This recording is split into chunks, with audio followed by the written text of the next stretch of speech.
Hello, everybody, and welcome to the Colts Cast. We're here to talk about everything and anything Indianapolis Colts. My name is Eric Smith, co-host of the Colts Cast. Alongside me, as always, I have co-host Jamal Lawrence here. Yo, yo, yo. We are 4-6-1. Tough game. Look, I'll just get started right here, man. I really thought we had this in the bag. Colts lose 17-16 to the Eagles. Man, this would have been a great win. Really would have been. We started off hot. We really did. I don't know. What did you think, Jamal? Yeah, you're right. We did start off hot, and I was so confident that after our first drive, I took the money line for Colts. I did. After a while, I was inspired by Carolina's play against Tennessee yesterday. So when Colts got up early on the first drive for the first time since last Christmas, I said, "Yo, it's about to happen. It's about to happen." So I went ahead and locked it on, and surely enough, I was disappointed. But it was frustrating. It was very frustrating because that first drive looked like how all the last week did. You know, drive after drive, where we were trying to push down the field. And I don't want to say that it was almost too easy, but I kind of feel like it was too easy for us to get downfield on that first drive, and the Eagles really weren't there. And I don't know if it created we can get this in the bag mentality for our guys or what, because after that first drive, it just stalled. Everything just stalled for the remainder of the game. It was really weird. I mean, JT had some nice runs. He had, 48 yards on that first drive alone rushing. Yeah, 48 or 49. That first drive was magical. Yeah, it was. I mean, I was like, dang, if this is what we're coming with, then I take back everything I said last week. The Eagles about to get smoked. But it slowly but surely the tides turned, and it was rough, man. I mean, I was excited to see that Matt came out there ready to play. The O-line had started off really well. You know, it looked like they were ready to play. And I don't know, man. It was just a hard game to watch, especially when the foot got taken off the gas. It just seemed like we thought that the Eagles weren't gonna come back. We just thought they were gonna play down. So we, again, as per usual, didn't keep our foot on the gas and didn't just smash mouth them the entire time. I don't know. I mean, it makes me feel like the first drive could have just been a lucky drive. Could have been. I mean, that 24-yard reception by Michael Pittman, followed by that 28-yard gain by Jonathan Taylor, I was out off my seat. Like, the run blocking looked great. Jonathan Taylor's vision was on a different level. We kept feeding him. You know, that's been our go-to all the time, you know, just feed Jonathan Taylor. Let's run to set up the pass. And then, yeah, we started falling apart. Matt Ryan started throwing into double coverages. Just starting to try to fit it in. Jonathan Taylor wasn't getting those holes, wasn't getting those good runs. Then we had Bernard Raymond. He had a rough day. This might be the worst I've seen from Raymond. I mean, we're talking about penalty after penalty, letting up sacks. He got blown up today. He got a real taste of the NFL. And I mean, even Will Fries, I don't think played that well.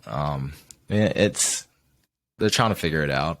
I think for the most part, I mean, we kept it close against the Eagles. That's a really strong team, one of the best teams in the NFC.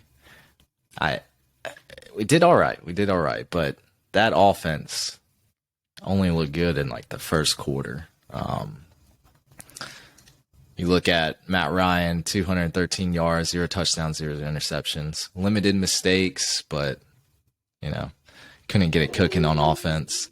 Jonathan Taylor, 22 carries for 84 yards and a touchdown. Should have been way more than that. I mean, like you said, he had about 50 of that on the first drive alone. So 35 yards for the rest of the game. That's awful. But they were feeding him because Deion Jackson had 1 carry. Zach Moss had 2 carries. It was a Jonathan Taylor show today. Our receiving core, Michael Pittman, you know, he's steady getting 7 or 8 targets a game. He had 6 catches for 75 yards. Paris Campbell, clear wide receiver 2. Matt Ryan loves him. 6 targets, 5 catches for 67 yards.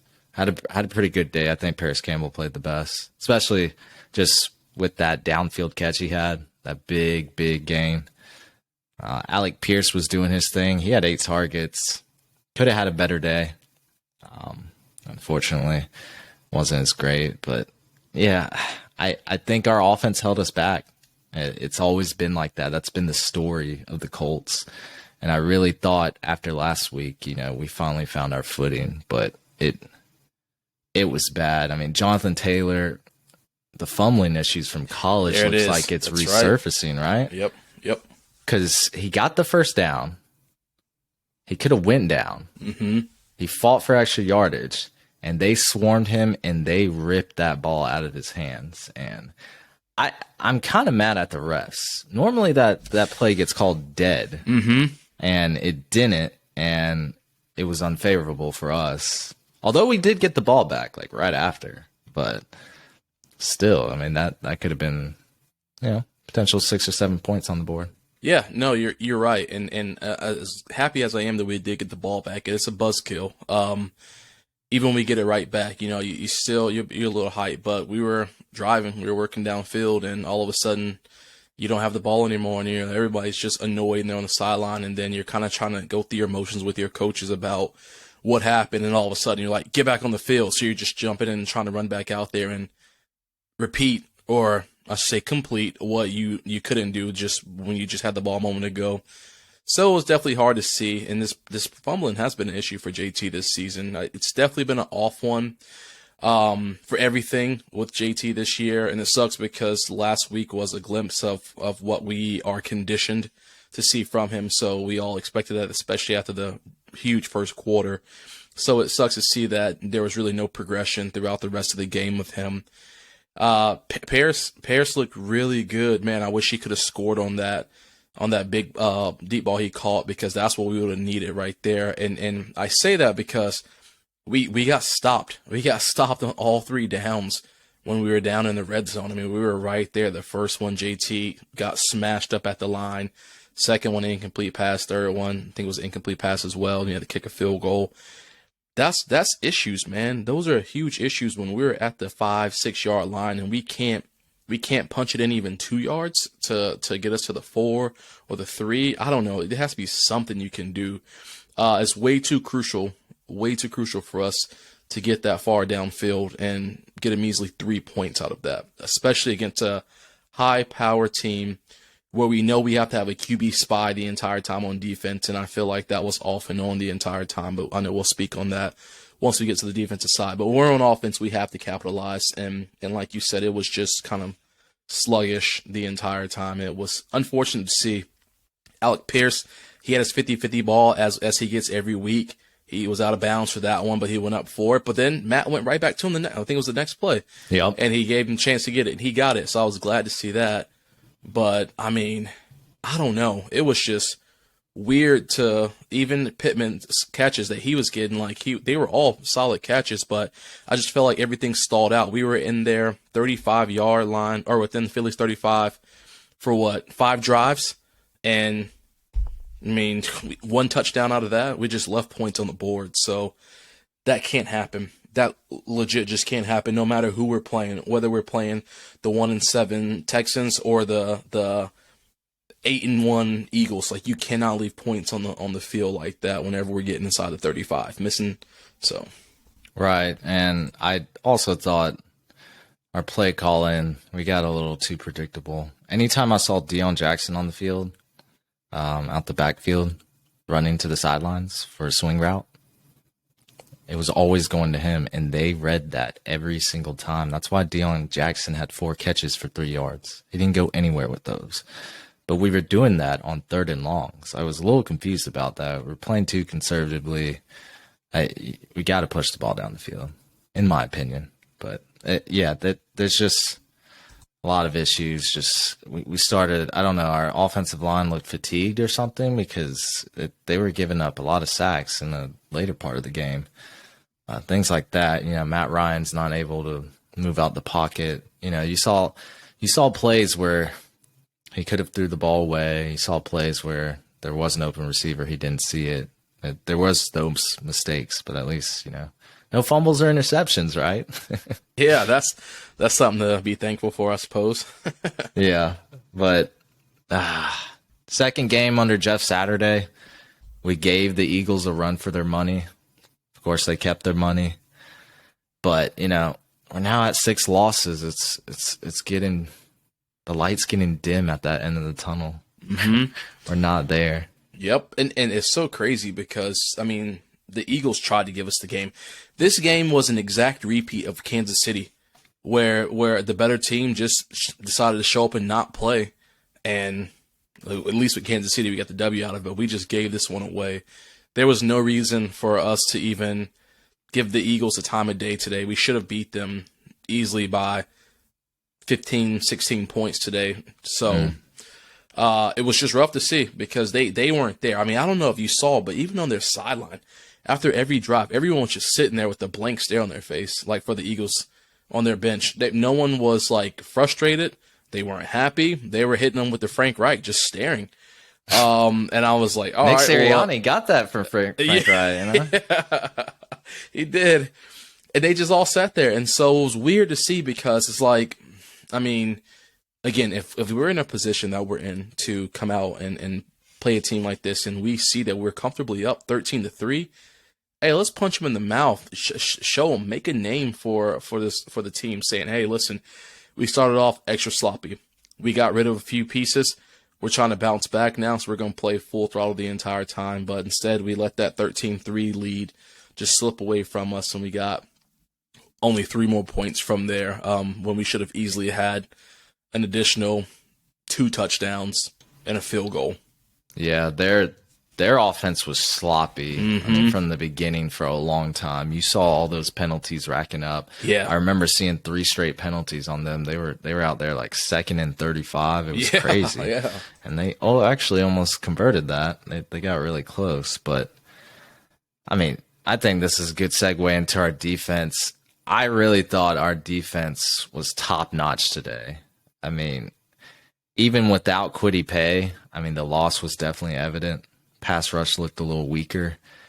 People were still making plays. Former Eagle Rodney McLeod, he was making some nice plays against his former team. I think Isaiah Rodgers went down, but Brandon Faison came in. He was playing well today. He really was. Unique Ngakoue, finally seeing him. Yeah, he had to make up for not playing against the Raiders last week, so he came out and tried to ball that strip sack, which was nice. Yeah, it was really good. Zaire Franklin. Boy. He's a living shadow of the Shaquille Leonard. He is. he got that forced fumble. You saw that? Yeah. A little peanut punch? Is that what they call it? Yeah. Clean one, too. Yeah, I can't really fault the defense for this game. We seem to let up in the fourth a lot of times, but it's because our offense, like you said, they step off the gas. So the defense has to do everything. It comes down to them. Zaire Franklin did make that, I guess, arguably bad, good. Yeah, DPI. I was just about to ask you how you felt about that. I want your opinion on that. So it looks like, if Miles Sanders would have caught that, either he would have got tackled right there, or he wouldn't win in the end zone. So, to me, that seems like a desperation. DPI might have been the best play there. What we shouldn't have done is gave Jalen Hurts 6 or 7 seconds to throw the ball. Sanders was just trying to get open because, he was running around the entire time. The receivers, after you run that route and if the quarterback gets 10 seconds to throw the ball, they're going to get open at some point. That's going to happen. So this is why, this is why edge rushers are so valued. This is why pass rush is so valued, because if you're not able to rush the quarterback, if you're not able to put pressure on them, they're going to be able to, I don't care which NFL quarterback it is, unless it's Zach Wilson. Zach Wilson will not make the throw. But all other 31 starting quarterbacks, even backup quarterbacks, if given the time, they're going to make the throw. It happens. That's why they're playing at the professional level. So I'm not going to fault them for that.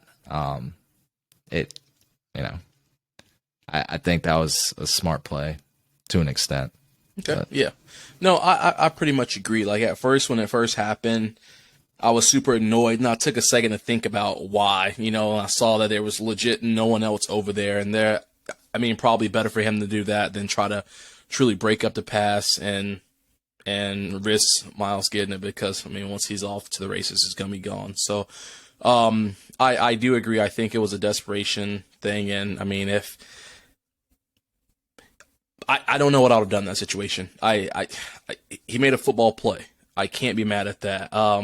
Because he held his own the entire game. Had there been something where he had been just playing like crap all game, or a situation where there would have been a safety over there or a quarterback over there with him as well, then maybe I would have said, all right, this was really dumb. But I'm sure he was thinking, if we can stop them right here, we can at least try to get them off the field or hold them to a field goal. So I understand the thought process, and I can't say with a straight face that I would have been like, oh, let me think to do this, so I can't knock it. yeah, like you said, I don't know what I would have done in that situation, but I do know, that just pins him where he would have caught the ball instead of the possibility of him getting into the end zone. Yeah. So, agreed.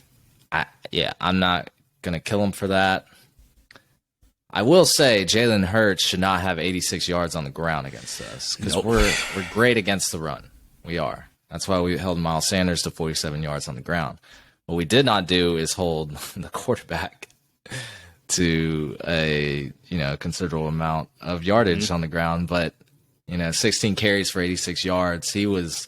They were doing design runs for him. They were doing QB draws. Those holes were opening up. Our defensive line was getting beat in that department, and we just couldn't get him. Like Jalen Hurts, I think he scrambled for like a 20-25 yard gain. Mm-hmm. He was making defenders miss, and that's an issue. But I thought at the very beginning of the game, we were doing things. We were playing QB spy on him for a little bit. Yep. I don't know what happened to that. I guess we had to switch the defense up to try to stop Devontae Smith or something. But there were plays where we were killing Jalen Hurts. So I think it was Zaire Franklin being used as a QB spy on a third down. But I thought the defense still played really well. They were really good at preventing big plays. Those big chunk plays that the Eagles are very fond of getting. They were preventing those. I did like our defense. I'm not going to fault them for this loss. But yeah, that's just how I feel.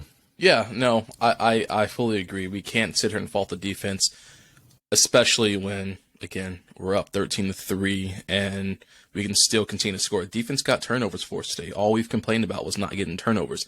They got turnovers. They were covering really well. Jalen Hurts got that touchdown run because there was just not a soul in the box when it was time for him to do the sneak. Again, that some stuff you have to. It's just hard. It's hard when you have a quarterback that's mobile enough. But I feel like Jalen also doesn't run unless he really needs to. So I can understand maybe why you would take some of the spy off of him, or some of the presence of a spy off him, because I think that he's definitely more of a pass first guy, especially with the weapons he has around him. He is now. Yeah, that that wasn't always his knock. Yeah. Mm-hmm. The pocket collapses a little bit, and he just takes off. Yeah. Yeah, he's a little different now. Yeah, he's definitely developed some, and I think it helped them out, and it hurt us because we kind of let off the gas on him, and then all of a sudden he's like, well, I'm going to take the freebies. So, I can't fault the defense. They did what they were supposed to do. They held him all game long. Again, the offense has to make sure they're capitalizing. You just have to. Offense has to be able to put up points, and Chase McLaughlin. If he would have hit that third field goal out of 4, this would have been a different game. But can we fault him for that? He had to go up and kick it 4 times, and he hit a 50-yarder, and he hit his other chip shots. Well, and one thing too so I'm glad you mentioned him, because I was going to talk about him as well. How do you feel about the play before halftime, the field goal before halftime with 18 seconds left and 1 timeout? We just said, no, we're not going to try another play. We're just going to kick a field goal and give them the ball back at 13 seconds, which it didn't mean anything for them, but it was only like second down. Like we still had a chance to at least, do one pass into the end zone.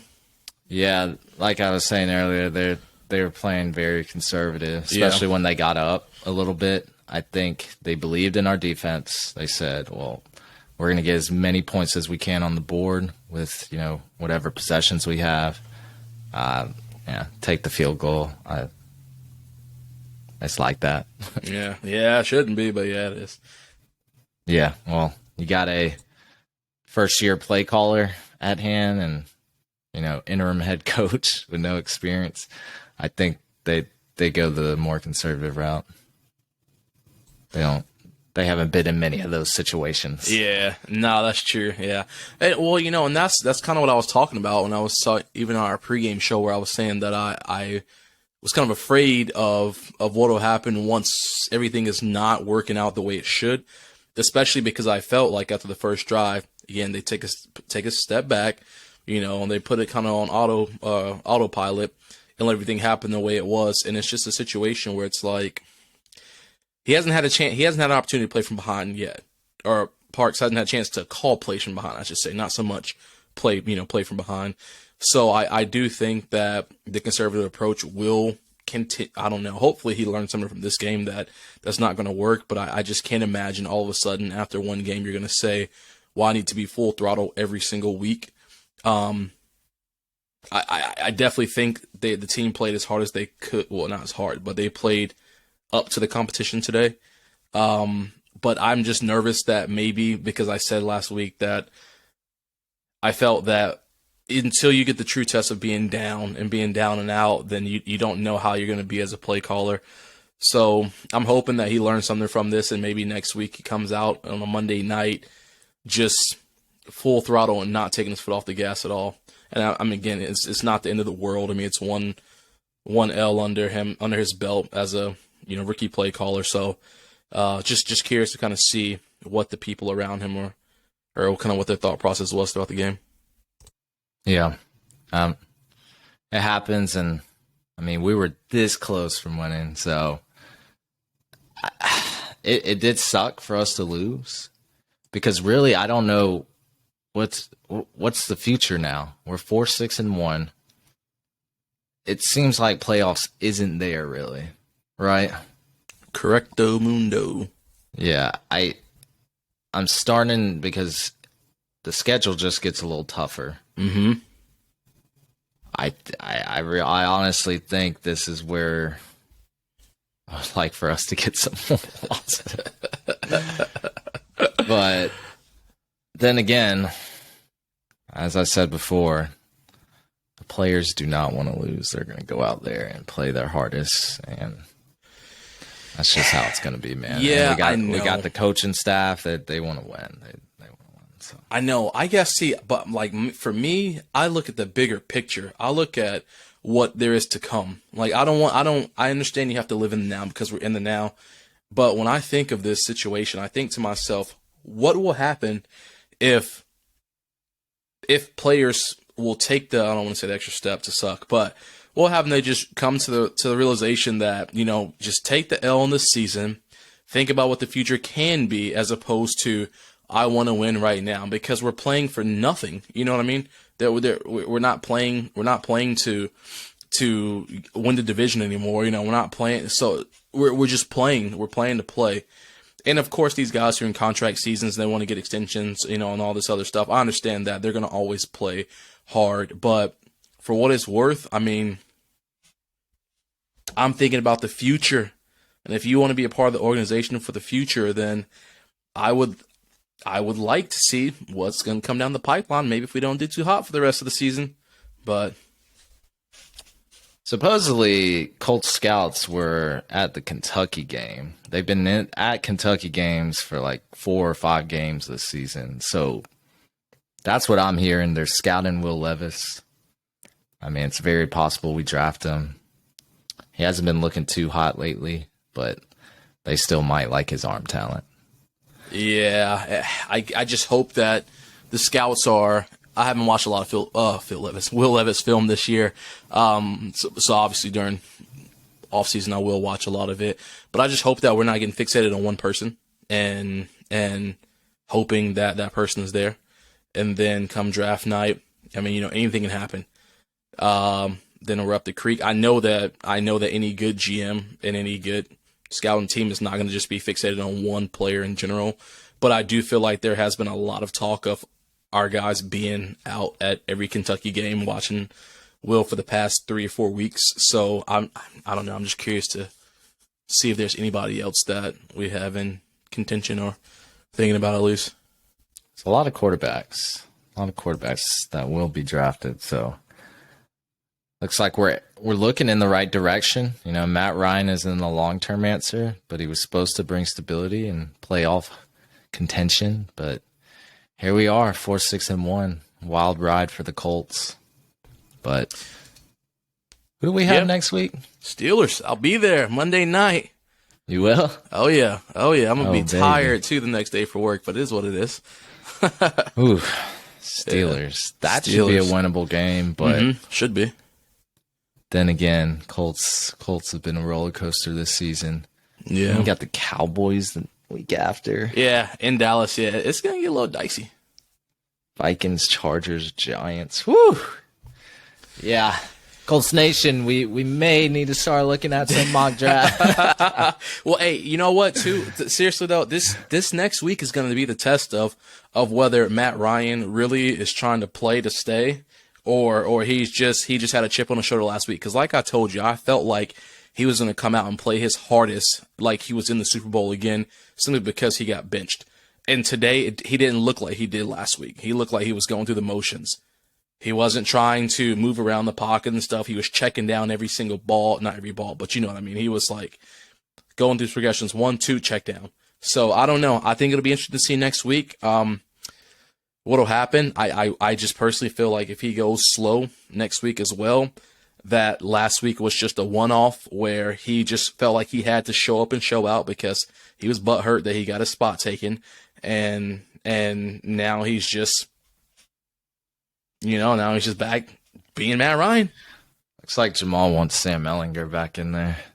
Hey, all I'm going to say is I would like to see Sam with Parks as his play caller and the O-line doing a little better for one game because people are already saying, everybody's counting it out, saying that, well, Matt should have been the starting QB for the entire time, all this other jazz. Again, the O-line played phenomenal last week, and we saw that we probably could have put one of us back there in the pocket and still had time to get rid of the ball and get where we need to go to. So they play well, then yes. But if they play like they did today where they give up 4 sacks for 46 yards or whatever, 48 yards, whatever it was, we're in trouble. If Matt has to be mobile, because there were a couple times today I feel like he could have been a little more mobile and not to pull off a 39-yard run like he did last week or 29 yards, whatever it was. But he could have had a chance to just kind of at least slide around the pocket, but he just did his classic turn my back to him and fall down. So... Yeah.